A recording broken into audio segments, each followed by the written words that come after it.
Tell us in your own words what you said. I said, bitch, get the fuck out of my face. Why are you in my face? Why are you recording me? Ain't you supposed to be security? Day 2 of Cardi B's $24 million trial has taken a shocking turn, and what her alleged victim just admitted might flip this entire case upside down.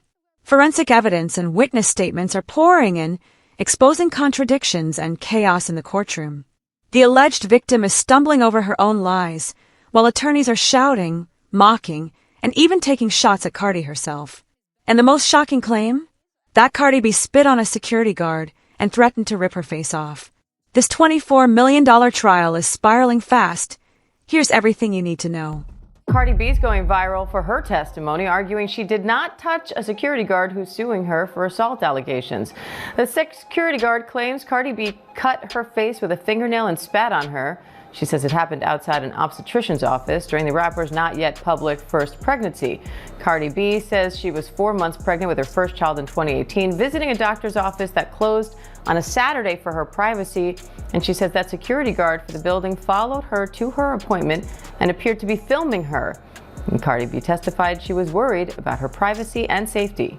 Cardi, are you happy to finally be telling your side of the story? Cardi B returns to a Los Angeles court to face this former security guard who's suing, claiming the singer cut her left cheek with a 3-inch fingernail and violently struck her in the head, face, and body. Cardi B claims that you were following her and you recorded her and she didn't touch you. What do you have to say? The singer, who's known for her elaborate long nails, is accused of clawing at the security guard Imani Ellis's face when Cardi was pregnant with her first child in 2018. But Cardi testified today she didn't harm the security guard. I was pregnant. I couldn't protect myself, even if I wanted to. She's like twice my size. The alleged assault dates back to February 24, 2018. According to court documents, Cardi B was at her OBGYN's office in Beverly Hills when security guard Imani Ellis began secretly recording her. At the time, Cardi was 4 months pregnant with her first child, a fact she hadn't made public and desperately wanted to keep private. When Cardi realized she was being filmed, things allegedly spiraled out of control. Imani claims Cardi started yelling, attempted to punch her, spit in her face, and even scratched her. The scratches were reportedly so severe that Imani later spent $16,000 on plastic surgery to repair the damage. The situation escalated to the point where Cardi's OBGYN and the hospital receptionist had to physically step in and separate them. Months later, Imani was fired from her job, a move she insists was also because of Cardi B. Excuse my language again, but she said, yes, the you did, and then she put her finger in my face. When she put her finger in your face, did she have long fingernails? She did. And approximately how long were her fingernails on the day when she put them in your face? About 2 to 3 inches long. What were the words that she used that were so hurtful?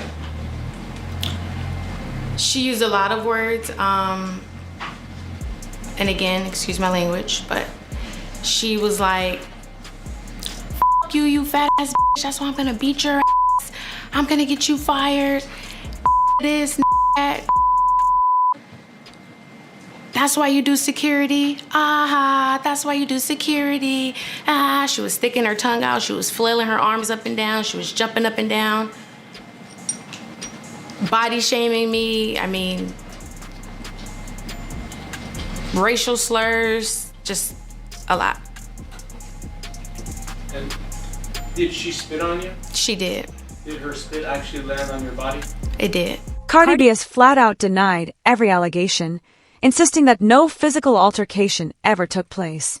But Imani is standing firm, armed with doctors who back her story. Her plastic surgeon even testified that she spent $16,000 on surgery to repair the scars she claims were caused by Cardi. But just minutes into that testimony, the courtroom took a dark turn, and things quickly got ugly. When she took a swing at you, it didn't hit your body, right? No. Did the defendant use her fingernails to cut your face? She did. As a result of the cut to your face, did you have to see 2 different plastic surgeons? Yes. Did you undergo plastic surgery? I did. Aside from calling you the N-word, spitting at you, taking a swing at you, cutting your face with her fingernails. Is there anything else that she did on February 24, 2018 to you?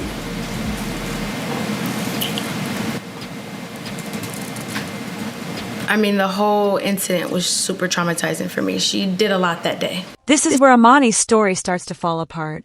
Cardi's lawyer caught her in multiple lies, and her version of events keeps shifting.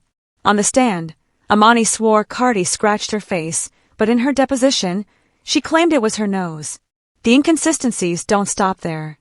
She didn't even report the alleged assault until 2 years later, and now she's blaming Cardi for nearly everything that's gone wrong in her life over the past 7 years. At this point, it's starting to look less like a victim's testimony and more like an obsession.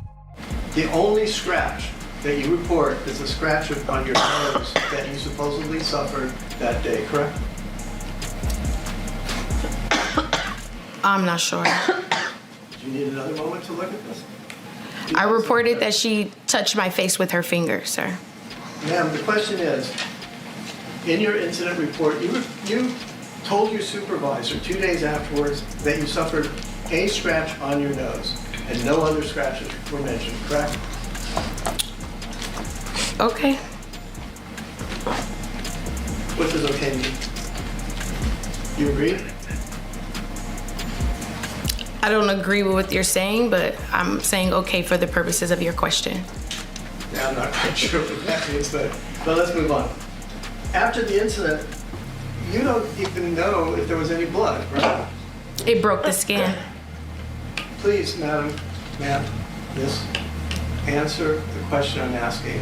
You testified at your deposition that you did not know if the alleged scratch, this time on your cheek, even bled. Isn't that true? Correct. And you didn't go to a doctor that day for this alleged assault and battery, did you? I saw a medical doctor, but not at the day of the incident. Okay, again, let's focus on the questions I'm asking you. You allege that you were assaulted, battered, beaten up, scratched somewhere, sometimes on the nose, sometimes on the cheek, and you went home and took a nap, right? I was That's what you upset. testified at your deposition. Yes. Okay. Maybe called your mother, right? That's what you testified to, right? Yes. You didn't call your grandmother, though, did you? No. When your counsel was asking you questions today, he said that he basically elicited testimony from you that since you didn't think you were going to sue, you didn't take any pictures of your alleged injury in February 2018. Isn't that what you testified to? Yes. At your deposition, though, you testified you took pictures that day, and you can't find them. They disappeared somehow. Do you remember that? I'm not sure. Pain, right hamstring pain, but you had no report, no reference in 161 pages of medical records to a scratch on your face. Isn't that correct? Yes. And there's no reference in 161 pages of medical records to anxiety, post-traumatic stress syndrome, blows to your head or face. Correct? Yes. That only came up when you filed this lawsuit, right? I'm not sure I know what you're asking.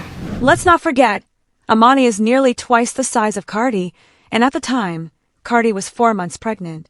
Are we really supposed to believe that a pregnant woman managed to beat up a full-size security guard twice her size? Walking forward. Right. And she's, you said she's bigger than you? Is that correct? Absolutely. How do you know that? I mean, look. I'm looking. I don't agree with that. What is your basis? Are you saying she's physically bigger? She's taller? I mean, you have her medical records, right? I don't have anything. I'm asking you the question. I mean, I was 130 pounds at that time. So she's overweight, right? In your opinion. Objection, no. She's a little. You don't need to answer me. Okay. Did you make fun of her that she was overweight when you were there in the hallway? I don't think so. Did you call her fat? No, I was calling her a bitch. Yes. Every doctor Amani brought to the stand, even her own plastic surgeon, ended up backing Cardi's side of the story. Photos taken the same week of the alleged assault show Cardi didn't even have sharp nails, completely undermining Imani's claims. And here's the kicker. Right after the supposed attack, Cardi calmly walked into her doctor's office and continued with her appointment. If she had really just assaulted someone that violently, would she really stick around instead of running? And does this picture refresh your recollection about what your hair color was that week? Yes. What color was it? I'll say like a ashy, dirty blonde. Can you see your nails in that photo? Yes. And were you wearing acrylic nails or some other type? Acrylic. And I think you testified yesterday that acrylic nails can last you up to 2 weeks. Is that right? Yes. Are those the nails you had the entire time you were in LA? Yes. How would you describe those nails looking at them in the photo? I'll say, to my taste, they're like kind of short. They're square, they're boxy. They have like stones, flat rhinestones in the middle. They're orangey. I'm sorry, did you say the flat rhinestones were in the middle? Yeah. And how long would you estimate I know you said you feel like they were short, but could you estimate how long you feel like they were? Like an inch, maybe less. An inch or so. And what shape are they? They like coffin square. Are those the nails you were wearing on the date of the incident? Yes. Your Honor, I'd like to move this into evidence and publish it for the jury. That works, sir. That's wonderful. Thank you. So if we look at that, that's your right hand, correct? Yeah. Yes? Yes. And if you wanted to scratch someone with those nails and cause them to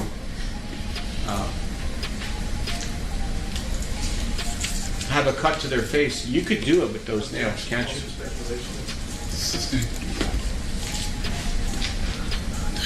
The nails that we see in this photograph, are they sharp in your opinion? Objection, Your Honor. Overall. Well, it's referring to the photograph now. No, they are not sharp at all. Those are not sharp nails. Okay. And what about the photos Imani took? She claimed she'd just been attacked by a world-famous star, her face supposedly scratched up by Cardi. But when those pictures were finally shown in court, the story started to crumble. It wasn't that the scars looked less serious than she claimed. There were no scars at all. Not a single mark. Her face was completely clear. I hope the jurors in Cardi B's trial got their eyes checked. I hope they all have perfect vision. Because in order to assess the evidence of the plaintiff's alleged injuries, they're going to need it. Plaintiff Imani Ellis was working as a security guard when she claims that Cardi B assaulted her. She says that Cardi B yelled at her, called her terrible names, and scratched her face with her long fingernails. Now, I want to show you the photo of her alleged facial injury. And if you wear glasses like me, you'll want to put them on right now. So let's take a look at this together. The woman's cheek injury that supposedly required over $17,000 worth of plastic surgery to fix. Do you see this? The only thing that I see when I look at this photo is why Cardi B went to trial. Good for her.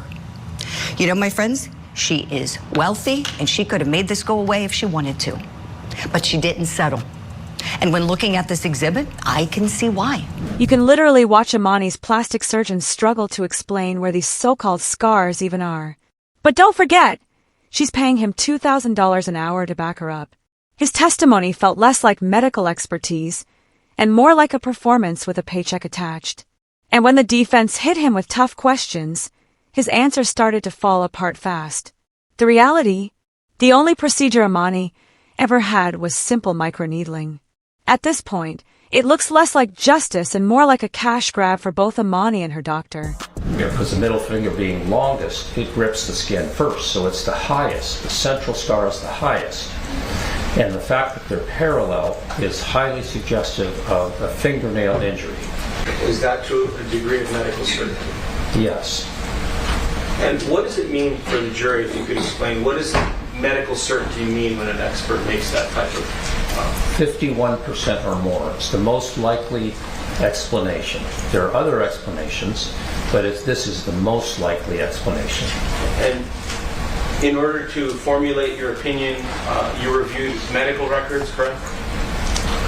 Well, I did, but that wasn't as important as the physical. No, of course, I was going to go through a laundry list of what we did, but why don't you just tell me, what did you do to formulate your expert opinion?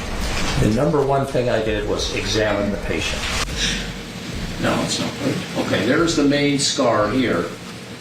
And this entire area here shows differences in the skin, sort of a general area that's very different from the rest of the skin. And there's a little linear mark here, and there's another one over here. So those are the three marks that I was talking about. This is the main scar down the center, and this is another mark to the side. Here's another mark on this side. So those are the scars, and this is the whole area that's affected. So it has a little bit different, the pores are of different size, and they're a little washed out and a little, they've lost some of the normal undulations of skin, which are called reed pegs. But that happens often with scar. The unedited photos from the court documents only made Amani's case look even weaker. The so-called scars were clearly just acne marks. The defense even pulled up side-by-side comparisons, showing that her alleged injuries were identical to old acne scars she already had. And the moment those photos hit the screen, the entire courtroom shifted. Even the evidence Amani brought in ended up working against her. After seeing them pictures of Imani's scar, she needs to sue her doctor, and then we need to sue her for wasting our time, because this should not have even went to trial. Y'all, this is day 2 of Cardi B's assault and battery trial. Now, they have the plastic surgeon that did the work on Imani on the stand. Now, he needs to be sued because he is saying that it was this deep cut on her face and that it was like 2 or 3 marks on there, which lets him know that it came from a fingernail, because the one in the middle was a little bit deeper, which means the middle finger. Listen, this is the picture. I just know you f***ing lying. That is the picture of the scar. I don't see nothing but hyperpigmentation, which could have came from her weight. And that's not me being funny. They said that she was diagnosed with being obese. So that could have came from that. Y'all, she was in 2 car accidents before going to this plastic surgeon. She is saying that she went to another plastic surgeon at first who told her that it might take at least a year for the full scar to build up so they can do the work on her. But that plastic surgeon has died.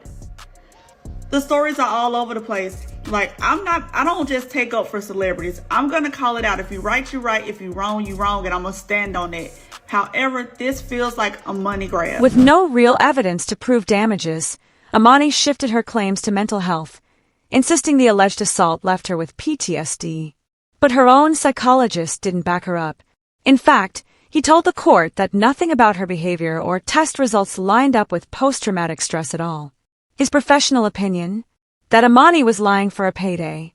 The moment those words left his mouth, the entire courtroom went silent.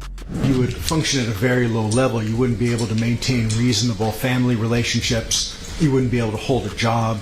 You wouldn't be able to function in major life activities. And again, you would require psychiatric hospitalization and antipsychotic medication. Did you diagnose Ms. Ellis with any psychiatric conditions? No. Again, since I equate, for a case like this, emotional injury with have you developed one or more psychiatric disorders as a result of your allegations of the incident with Cardi B, I have no diagnoses for her because she has sustained no emotional injury. Again, in accordance with the published, generally accepted guidelines of the American Psychiatric Association in our diagnostic manual, whenever there is a psychiatrist or psychologist is doing an evaluation in a legal context where financial gain or some other type of secondary gain is at stake, you always have to consider and rule out the risk of intentional manipulation for financial gain. And in that context, in this case, Ms. Ellis has demonstrated a significant pattern of inconsistencies and other symptom validity issues. For example, in my audio-recorded examination, again, there's an audio-recorded record, she told me, with the exception of a couple sessions of family therapy when she was 12 because her sister had been sexually assaulted by a neighbor, she could not recall a single trauma in her entire life growing up. Couldn't remember a single one in response to my detailed questioning. Whereas, for example, in her deposition, she reported that she was a victim growing up of domestic violence in the home, gang violence, other violence. Schoolmates were shot and killed. She was physically mugged in high school. Her car was broken into several times. None of those were reported to me. So those represent an important mismatch in a legal case where an individual potentially tries to make everything about the incident that can be compensable in a lawsuit. Another example along the same lines is in my audio recorded exam, she told me that all of her emotional problems from the day of the incident, in this case, February 2018 to present, have been entirely due to what happened with Cardi B and absolutely nothing else. And she couldn't identify any other stressors in recent years that could be relevant. The internet exploded after this testimony. One user put it plainly, Cardi's not lying. She was just going to her appointment, and some weirdo followed her around recording. Clearly this woman was doing it for the money. And honestly, the comments reflect what the evidence shows. Imani completely ignored Cardi's privacy, even after being told to stop. That was supposed to be a special day for Cardi, but instead, her peace was violated. In reality, Cardi was the victim here. She was being filmed without consent, and when she tried to stand up for herself, Imani twisted the story to make it look like Cardi was the aggressor. But multiple witnesses have confirmed the truth. It was Imani who crossed the line and got aggressive. It made you angry, correct? Yes, I feel like my privacy was completely being violated.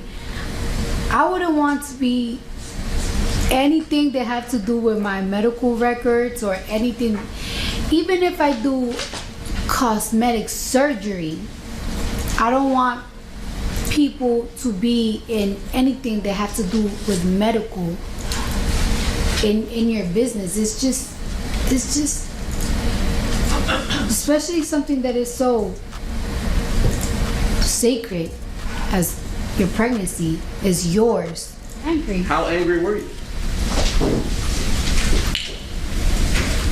Depends on the level of angry, to be honest with you. Let's talk about the levels. I don't think I was like on a high level of angry. I was more on a high level of concern. Cardi B's own doctor and the hospital receptionist who stopped the fight both told the court the same thing. They never saw Cardi touch Imani. Two neutral witnesses, both backing Cardi's side. And in a case this big, that kind of testimony is powerful. Receptionist Tyra Malcolm even testified that it was Imani who tried to swing at Cardi first, not the other way around.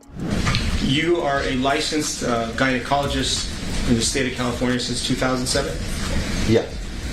And in your field, your specialty deals with below the waist, correct? Yes. What is the reason you would think to look at Imani Ellis's face when you have two people that are yelling at each other with someone in between? Was there a reason that you were specifically at that time looking at Imani Ellis's face to tell us whether there was a scar, a cut, or anything to her face? When at that moment she was closer to the elevator, there probably was about 3-4 feet between the two, and I got between her and them, and the elevator was directly behind her, so I was making direct eye contact to try to be as assertive as I could. Okay. Isn't it true that you don't remember what you ate a week ago? Fair? Objection. There was definitely curse words, yes, on her end. When you were there, did Miss Ellis attempt to strike Cardi B? There was hands going while I was in the middle. I know no one landed, or I was, I didn't even realize, I guess because my adrenaline, that I had a mark on my forehead. So besides me getting a scratch, nobody, as far as them two hit each other. Who scratched you? Based off of, like I said, I didn't know that I even got scratched until I went into the office, and the nurse was like, "Tiara, your forehead." But I can only assume Cardi B was behind me, because that was my main concern. Objection calls for speculation. So Cardi B was behind you, and you were facing who? I was facing Miss Ellis. And you got hit on your forehead and didn't even realize it at that point. Yeah, blood. Just let him finish the question. Oh, sorry. And so you got hit, you were facing Miss Ellis, and she was swinging away? I can say there was definitely, people talk and this type of action going on. Right. Yeah. And you were hit on your forehead, which was facing Miss Ellis, correct? Yes. What happened next? After, just going back and forth, Dr. Finke came out. Once he came out, I believe after that, I don't even really remember what was. Even Imani's own lawyer started getting aggressive with Cardi, so much so that the judge had to step in multiple times, warning him to lower his voice and fix his tone. Those repeated warnings made the whole defense look desperate, like Imani's team was losing control of the narrative and lashing out instead of presenting real evidence. Meanwhile, Cardi stayed calm and composed, like someone who knew the truth was on her side. Right. Tell us in your own words what you said. I said, "Get the fuck out my face. Why are you in my face? Why are you recording me? Ain't you supposed to be security?" Tell it to her now. Go ahead. Huh? Say it again. Say it. Objection, Your Honor. You want me to say it to her I want face? you to tell it to her face what you said on that day so she can hear it for herself. The objection is sustained. Your Honor, do we have civility in the courthouse? And if you wanted to scratch or cut her face with your right hand or your left hand, if you wanted to do it, you could have done it, correct? So you're not disabled. But right? I didn't, because I had a baby inside me. How did she know? Time out. Let's slow down the pace just a little bit. Are you disabled? Yes or no? At that moment, when you're pregnant, I'm very disabled. You want me to tell you the things I can't do? Fine. What was your months? 4 months? 3 months? 3 to 4 months. Fair enough? For what reason over your head? To protect your identity? It could be I don't really want people to recognize me. My hair not done. My makeup not done. I probably just woke up. A lot of reasons. Very concerned. And why were you concerned? Because I'm pregnant and this girl's about to fucking beat my Hello? Hello. Hello, I'm here. So, you said she's bigger than you? Is that correct? Absolutely. How do you know that? I mean, look.